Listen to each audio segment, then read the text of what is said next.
Help, of course, is pouring in, as Valerie mentioned, from all across the country, including from a renowned volunteer group in Louisiana that I first met during Hurricane Katrina. In fact, that's when they were born.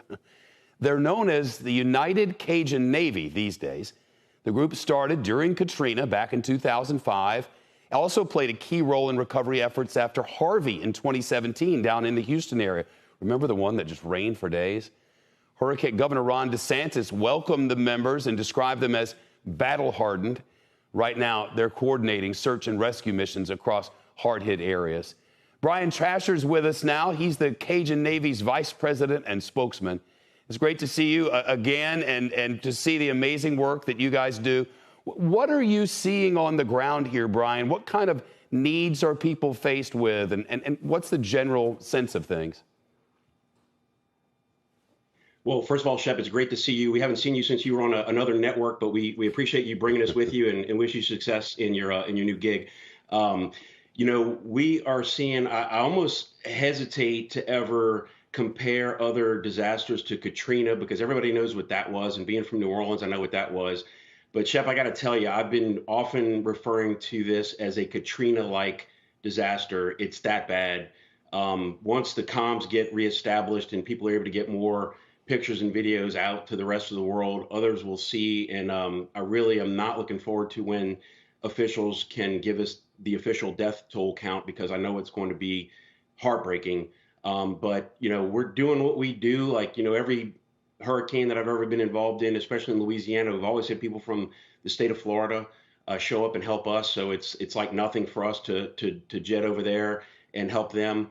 We've done a lot of rescues, extractions, and now we're starting to coordinate with our warehouse in Baton Rouge to start sending logistics, sending trucks of ice and water and food and clothing and everything else that we usually bring, that all our amazing partners in our network always chip in to help out. And we want to try to make this as comfortable a transition as possible for the victims of this hurricane. Been kind of worried about people on the barrier islands because I keep hearing one victim after another say, we don't have any food, we don't have any water.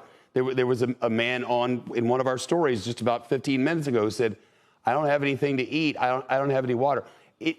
Are those sorts of things making their way out there yet? And how does that happen?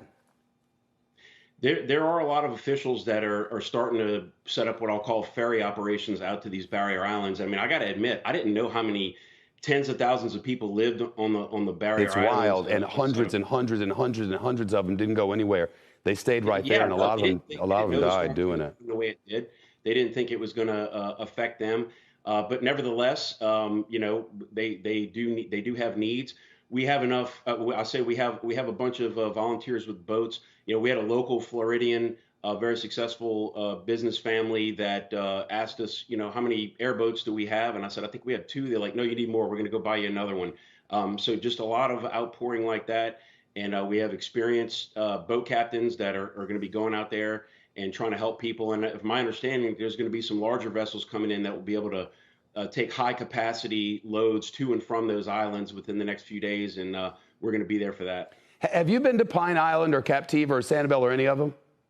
I've been to Pine Island, not recently, but I have not been to Captiva and Sanibel. I did get some satellite photos, and I did get some recon photos from our drone team. And it looks like the windward sides of those islands took the brunt. The leeward sides are not as bad. I was really surprised to see how many roofs are still intact, but you can see a lot of damage and destruction around them. Yeah, there certainly is in Pine Island. That's more of a middle-class community. The buildings are older, so they're not built up to the codes that maybe they would be on Sanibel. I'm speaking in general terms. There are a lot of nice middle-class folks who make a life there, and we know hundreds and hundreds of them didn't leave. And looking at the destruction on that island, I'm pretty terrified of that. Lee County's releasing no information about casualties, but eventually they'll have to, and it's just horrifying. You've covered enough of these to know the truth of what I'm about to say, and I hate to be one of those guys, but it's always the folks that have the least that suffer the most in these things. And and again, that's the gap we try to fill, and hopefully we can touch as many people as possible. If people want to help you because you're doing great work, what do they do? www.unitedcajunnavy.com. We have a volunteer sign-up form. We have a donation form. And you can find us on the big 3 social media at United Cajun Navy. We're the only Cajun Navy organization authorized to operate in the state of Florida, besides others trying to go and piggyback on us. We're the only ones that are legit and doing it right. So make sure you find the right one, United Cajun Navy. You were a ragtag bunch back when I first met you, but We still are. We still are. Do I look like a fancy guy? Come on. You had a lot of good folks with great hearts, and it's good to see you again. Good luck. Thank you.